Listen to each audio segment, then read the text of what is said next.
بسم اللہ الرحمن الرحیم۔ شروع اللہ کے نام سے جو بڑا مہربان اور نہایت رحم کرنے والا ہے۔ السلام علیکم محترم ناظرین۔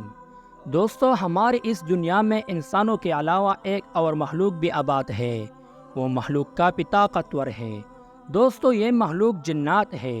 جنات عقل شعور کے معاملے میں انسانوں سے کمتر ہے، لیکن ان کو کچھ ایسی خوبیاں اللہ کی طرف سے عطا کی گئی ہیں جو انہیں انسانوں سے ممتاز بناتی ہے۔ یعنی ان کا مادی وجود کا نہ ہونا، طاقتور ہونا، طویل عمری اور ہوا میں اڑ سکنا، ٹائم ٹریول کے ذریعے انسانوں کے ماضی کا سراغ لگا لینا۔ انسانوں کی طرح اس مخلوق کی بھی فیملی ہوتی ہے۔ یہ کھاتی پیتی بھی ہے، لیکن اس کی خوراک انسانوں سے مختلف ہوتی ہے، اور اللہ کے وعدے کل نفس ذائقۃ الموت کے مطابق ان کو موت بھی آتی ہے، جیسا کہ اللہ تعالیٰ نے قرآن کریم میں واضح طور پر ارشاد فرمایا ہے۔ اب سوال یہ پیدا ہوتا ہے کہ جنات کو موت کیسی آتی ہے؟ کیا ان کی روح بھی انسانوں کی طرح قبض کی جاتی ہے؟ دوستو، ویڈیو میں آگے بڑھنے سے پہلے پاکستان کے سب سے بڑے چینل ہاسی ٹی وی وائس کو سبسکرائب کر لے اور ساتھ موجود بیل آئیکن کو بھی پریس کر لے، تاکہ ہمارے آنے والی ویڈیوز آپ تک بروقت پہنچتی رہے۔ ناظرین، اگر جنات کی پیدائش کی بات کی جائے تو قرآن پاک میں واضح طور پر یہ بیان کیا گیا ہے کہ جن اور انس کو اللہ تعالیٰ نے اپنی عبادت کے لیے پیدا کیا ہے۔ انسانوں کی طرح ان کو بھی خواہش نفس اور بندگی کا اختیار دے کر اس دنیا میں امتحان کے لیے بھیجا گیا ہے، اور یہ مخلوق دنیا میں موجود اشرف المخلوقات کے ساتھ ہی الگ سی رہتی ہے۔ قرآن پاک میں ایک پوری سورت جن کے نام سے موجود ہے۔ ایک مرتبہ سفر کے دوران آپ صلی اللہ علیہ وآلہ وسلم قرآن پاک کی سورہ کی تلاوت فرما رہے تھے۔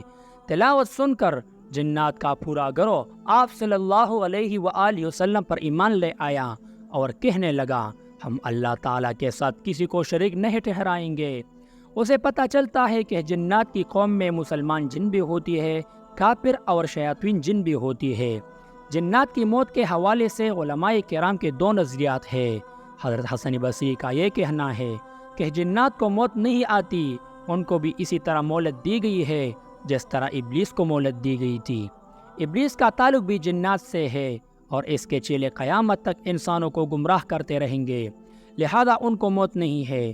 لیکن یہ سب ماننے کے پیچھے حضرت حسن بصری رحمۃ اللہ علیہ کے پاس کوئی دلیل نہیں، جبکہ قرآن پاک میں اللہ تعالیٰ نے بار بار جنات کی موت کا ذکر کیا ہے، اور کئی احادیث سے بھی اس بات کا ثبوت ملتا ہے کہ ان کو عمر انسانوں کے مقابلے میں کافی طویل ہوتی ہے، لیکن یہ وقت کے ساتھ ساتھ بوڑھی بھی ہوتی ہے اور ان کو موت بھی آتی ہے۔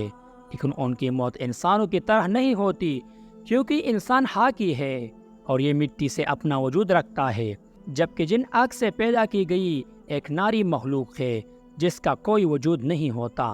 لیکن جنات اور انسانوں میں جو چیز مشترک ہے وہ روح ہے۔ حضرت عبداللہ بن عباس رضی اللہ تعالی عنہ سے جب یہ پوچھا گیا کہ کیا جنات کو موت آتی ہے، تو انہوں نے فرمایا، جی ہاں، بالکل ان کو موت آتی ہے، سوائے ابلیس کے، کیونکہ اس کو اللہ تعالیٰ نے قیامت تک کی مہلت دی رکھی ہے۔ جب ابلیس بوڑھا ہوتا ہے تو اللہ پاک اپنے حکم سے اس کو پھر جوان کر دیتے ہیں۔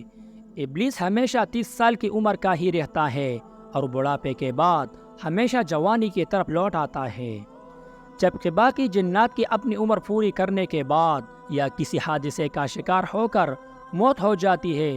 جہاں تک جنات کی روح قبض کرنے کا سوال ہے، تو حضرت عبداللہ بن عباس رضی اللہ تعالی عنہ سے روایات ہے کہ 4 قسم کے فرشتے ہیں جو روح قبض کرتے ہیں، یا 4 قسم کے فرشتوں کو یہ ذمہ داری دی گئی ہے کہ وہ اللہ تعالیٰ پیدا کردہ مخلوقات کی روح قبض کرے۔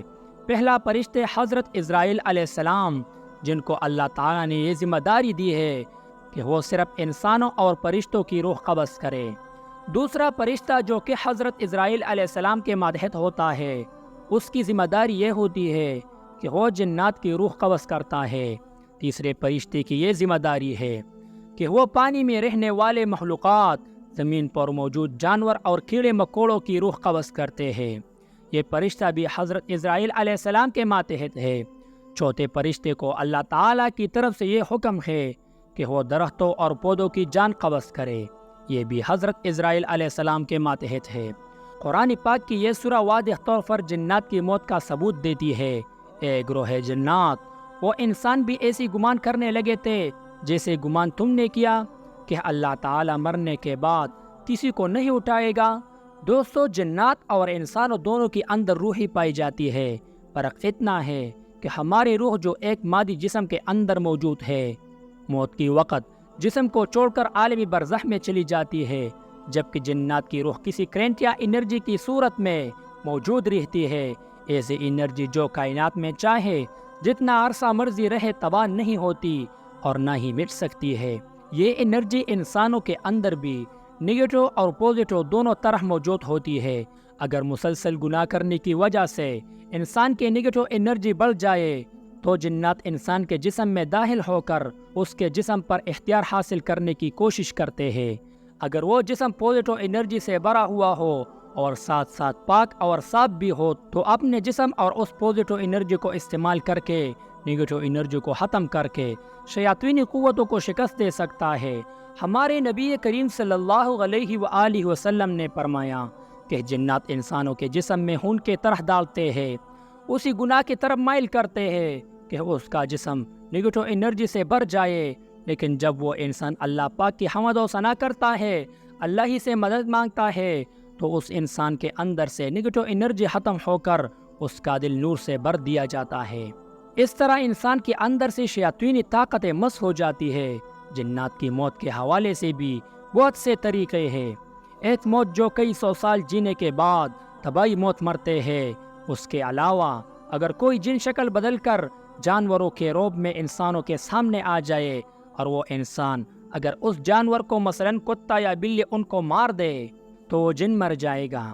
ایک روایات سے ہمیں پتہ چلتا ہے کہ حضرت محمد بن نعمان انصاری اپنی قیامگاہ میں آرام فرما رہے تھے کہ اچانک ان کے سامنے ایک خوفناک قسم کا اژدہا ظاہر ہوا۔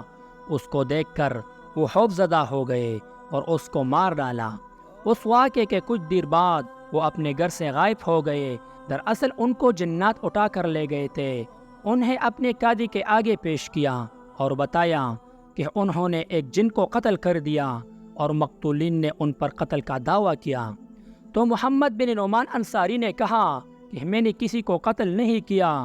قاضی نے سوال کیا کہ مقتول کسی شکل میں تھا؟ بتایا گیا کہ وہ اژدہائی کے شکل میں تھا۔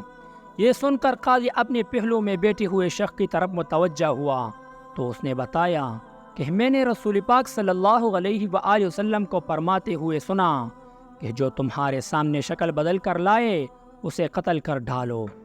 اس طرح جن نے محمد نعمان بن انصاری کو رہا کر دیا اور وہ اپنے گھر آ گئے۔ اسی طرح ایک اور صحابی کے بارے میں روایات ہے کہ ان کے گھر بار بار اژدہا آتا تھا تو انہوں نے اس اژدہا کو مار دیا اور آپ صلی اللہ علیہ وآلہ وسلم کی خدمت میں پیش ہوئی۔ جب یہ واقعہ بیان کیا تو آپ صلی اللہ علیہ وآلہ وسلم نے اس بات کی تصدیق کی کہ وہ ایک جن تھا۔ آپ صلی اللہ علیہ وآلہ وسلم نے فرمایا جب تمہارے سامنے کوئی سام آئی تو 3 بار اذان دو یا 3 دفعہ اسے وارننگ دو کہ وہ سامنے سے ہٹ جائے۔ اگر وہ وہاں سے چلا جائے تو وہ ایک جن ہوگا۔ جنوں کو انسانی کے پیدائش سے قبل پیدا کیا گیا تھا۔ اس مخلوق کے وجود کے تمام اکابرین قائل ہے۔ شیخ تقی الدین ابن تیمیہ رحمۃ اللہ علیہ فرماتے ہیں کہ اکابرین امت میں سے کسی نے بھی جنات کے وجود سے انکار نہیں کیا۔ اکثر کفار بھی ان وجود کے قائل ہے، جن کے معنی چھپی ہوئی، پوشیدہ، دیو یا بوت کے ہیں۔ اسلامی عقائد میں جن کا وجود متفقہ طور پر تسلیم کیا گیا ہے۔ قرآن کے اصطلاح میں جن ایک غیر مرئی مخلوق ہے۔ اس مخلوق کا ذکر قرآن حکیم میں 8 سورتوں کے 12 اور سورہ جن کے 15 آیات میں موجود ہے۔ بعض محققین اور تاریخ دان یہ لکھتے ہیں کہ جنات کو آدم علیہ السلام کے تخلیق سے بھی 2000 سال قبل تخلیق کیا گیا تھا۔ قرآن حکیم میں اس کا ذکر اس طرح آیا ہے۔ ترجمہ: اور ہم نے انسان کو کڑکتے ہوئے گارے سے پیدا کیا ہے اور جنوں کو اس سے بھی پہلے دیو آگ سے پیدا کیا۔ ایک اور جگہ ارشاد مبارک ہے۔ ترجمہ: اس نے انسان کو بجنے والی مٹی سے پیدا کیا اور جنات کو آگ کے شعلے سے پیدا کیا۔ سلسال خشک مٹی کو کہا جاتا ہے۔ اس کے علاوہ مٹی جو آگ میں پکی ہوئی ہو اسے ٹکری کہا جاتا ہے۔ مارج سے مراد سب سے پہلا جن ہے، جیسے اول جن کہا جاتا ہے، جیسے حضرت آدم علیہ السلام کو اول بشر کہا جاتا ہے۔ لغت میں مارج آگ سے بلند ہونے والے شعلوں کو کہا جاتا ہے۔ سید ابو العالی مودودی لکھتی ہے کہ نار سے مراد ایک خاص نوعیت کی آگ ہے، نہ کہ وہ آگ جو لکڑیاں یا کوئلہ جلانے سے پیدا ہوتی ہے، اور مارج کے معنی خالص شعلے کے ہے جس میں دھواں نہ ہو۔ جس طرح پہلا انسان مٹی سے بنایا گیا، پھر تخلیق کے مختلف مدارج سے گزرتی ہوئی اس کے جسد خاکی نے گوشت پوست کے اندر بشر کی شکل اختیار کی، اور آگے اس کی نسل نطفے سے چلی۔ اس طرح پہلا جن خالص آگ کے شعلے سے پیدا کیا گیا، اور بعد میں اس کی ضروریت سے جنوں کی نسل پیدا ہوئی ہے۔ ان کا وجود بھی اصلاً ایک آتشی وجود ہی ہے، لیکن جس طرح ہم محض ایک تودائے خاک نہیں ہے، اسی طرح وہ بھی محض شعلہ آتشی نہیں ہے۔ ایک روایات میں آیا ہے کہ جنوں کو جمعرات کو تخلیق کیا گیا تھا۔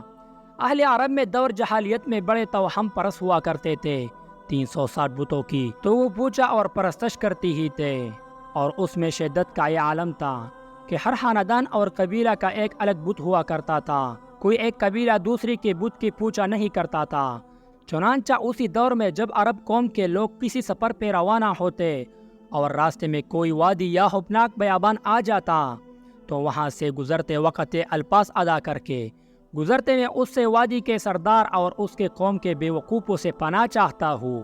ان کے خیال میں بیابانوں پر جنات کا تسلط تھا، اور جنوں کے سردار کی اس لیے پناہ طلب کرتے تھے کہ اس کے ماتحت بسنے والے جن کو کچھ اذیت نہ پہنچائے۔ طلب یہ ہے کہ اس قسم کے رسوم اور اقوال سے انسانوں نے ان جنات کو اور بھی زیادہ مغرور بنا دیا تھا۔